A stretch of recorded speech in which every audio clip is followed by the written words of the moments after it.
ধারণা দেব, যেমন 1K, 1B, 1M এগুলো দ্বারা কি বোঝানো হয়। যেমন আমরা অনেক সময় আছি ইউটিউব চ্যানেলে বা অথবা বিভিন্ন জায়গায় সংক্ষেপে লেখা থাকে বিভিন্ন পোস্টের নিচে বা ভিডিওসের নিচে যে 1K ভিউজ বা 1K রিয়েক্ট, 1B রিয়েক্ট বা 1M রিয়েক্ট, এগুলো মানে কি বোঝায়।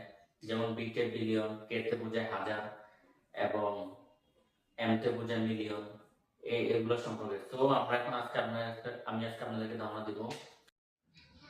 আজকে আমি আপনাদেরকে ধারণা দিব 1K, 1 মিলিয়ন, 1 বিলিয়ন এগুলো সম্পর্কে। যেমন আমরা অনেকে আছি জানি না 1K তে কত হয়, 1 মিলিয়নে কত হয় এবং 1 বিলিয়নে কত হয় সে সম্পর্কে।